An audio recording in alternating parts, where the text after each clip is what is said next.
আসসালামু আলাইকুম, কেমন আছেন সবাই? আশা করি যে যেখান থেকে দেখছেন ভালো আছেন এবং সুস্থ আছেন। যারা মুরগি মানে ব্রয়লারের মুরগি চিকেন ফ্রাইটা কিন্তু ঠিকই মচমচিয়ে খায়, অথচ এই মুরগির ঝোল তরকারি বা নাম শুনলেই নাক সিটকে আরেক দিক দিয়ে হেঁটে যায়, তাদের জন্য আজকের আমার এই রেসিপি। একবার ট্রাই করে দেখবেন, আশা করি স্বাদের দিক থেকে নিরাশ তো হবেনই না, বরঞ্চ ফ্যান হয়ে যাবেন। তো চলুন রেসিপিটা শুরু করি। এখানে আমি বেশ কিছুটা পেঁয়াজ আর কাঁচামরিচ নিয়েছি। এটাকে হালকা করে ভেজে নিব, খুব বেশি ভাজার দরকার নেই।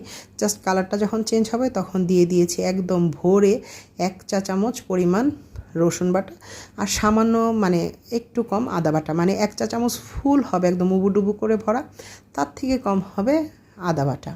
রসুন বাটাটা একটু বেশি ব্যবহার করেছি, দিয়েছি লবণ। এটা দিয়ে ভালো করে ভেজে নিব যাতে রসুনের যে আর আদার যে কাঁচা গন্ধটা আছে সেটা যেন চলে যায়। তেলটা যখন উপরে উঠে এসেছে দিয়ে দিয়েছি একটা টমেটোর অর্ধেক। আর এই টমেটোটা দিলে যেমন গ্রেভিটা ঘন হবে, সেই সাথে সাথে কিন্তু তরকারির যে রং সেটাও হবে অপূর্ব। দিয়ে দিলাম সামান্য পানি। এখন দিয়ে দিচ্ছি মশলাগুলো। 1 চা চামচ হলুদের গুঁড়ো, 1 চা চামচ মরিচ, জিরে এবং ধনে 1 চা চামচের থেকে একটু কম।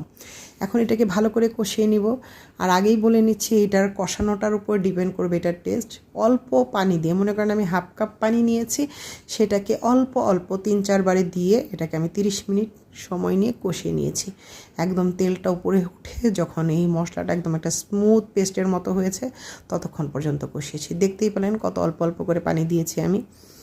যখন তেলটা এরকম উপরে উঠে এসেছে দিয়ে দিয়েছি মুরগির মাংসগুলো, মানে মুরগির বুকের মাংসের এক পাশটা দিয়েছি। এটা রেখেছিলাম আসলে বাচ্চাদের নাস্তা বানানোর জন্য, কিন্তু চিকেন না হলে তো আসলে বাচ্চাদের ভাত মুখে ওঠে না, এজন্যই রান্না করে দেওয়া। আর আমার মেয়ের একটু ঝাল পছন্দ বলে একটু ঝাল ঝাল করে রান্না করছি।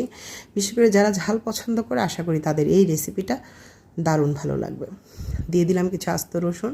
আর হ্যাঁ, এই রসুনে কিন্তু মানে আপনার যে তরকারিটা আছে তাতেতে কিন্তু বাজে কোনো স্মেল বা রসুনের যে একটা এক্সেসিভ ঘ্রাণ সেটা আসবে না, বরঞ্চ এই রসুনটা ভাতের সাথে ডলে খেতে ভীষণ মজার। আর আমি কিন্তু এখনও কোনো পানি ব্যবহার করিনি চিকেনটা দেওয়ার পর। এটাকে জাস্ট তেলের উপর আমি এভাবে ভেজে নিচ্ছি অনেকক্ষণ সময় নিয়ে। দিয়ে দিলাম কিছু গরম মশলা, দারচিনি, লং, গোলমরিচ আর জয়ত্রী। এখানে এলাচ বা তেজপাতা ব্যবহার কোনো প্রয়োজন নেই।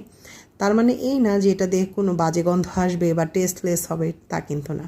দিয়ে দিলাম সামান্য একটু পানি। আর এটাই কিন্তু ঝোলের পানি, কারণ এখানে আছেই মুরগির বুকের মাংস, যেটা সেদ্ধ হতে খুব বেশি সময় লাগে না। আর এটা অনেকক্ষণ সময় নিয়ে প্রায় 45 মিনিটের মতো আমি এটাকে ভেজেছি শুধু তেলের উপর, এই জন্য। আর মাংসটা কিন্তু প্রায় সেদ্ধই হয়ে গিয়েছে। যখন তেলটা এরকম উপরে উঠে এসেছে দিয়ে দিলাম একটা ম্যাজিক্যাল ইনগ্রিডিয়েন্ট, যেটা এই ভুনার স্বাদটাকে একদম আপাদমস্তক বদলে দিবে। সেটা হচ্ছে কাসুরি মেথি। আর কাসুরি মেথিটা সবসময় একটু হাতে এইভাবে ডলে দিলেই এটার ফ্লেভারটা খুব সুন্দর আসে।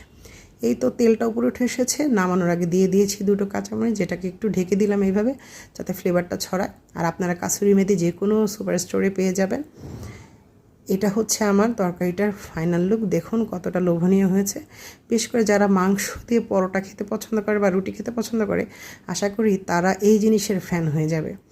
এখন জাস্ট গরম গরম সার্ভ করার পালা। রুটি, পরোটা, লুচি, নান, গরম ভাত, খিচুড়ি বা সাদা পোলাও, তার সাথে কিন্তু একদম জমে যাবে। যারা একদমই ব্রয়লারের চিকেন পছন্দ করেন না, তারা একবার হলেও ট্রাই করে দেখতে পারেন। চিকেন ফ্রাই যদি খেতে পারেন তাহলে এটা নিশ্চয়ই অখাদ্য হবে না, খাওয়াই যাবে। ভিডিওটি ভালো লেগে থাকলে অবশ্যই লাইক, কমেন্ট ও শেয়ার করতে ভুলবেন না। আর হ্যাঁ, রেসিপিটা একবার হলেও ট্রাই করে দেখবেন, আশা করি স্বাদের দিক থেকে নিরাশ হবেন না। আর যারা এরকম ঝাল পছন্দ করে তারা তো এটার ফ্যানই হয়ে যাবে।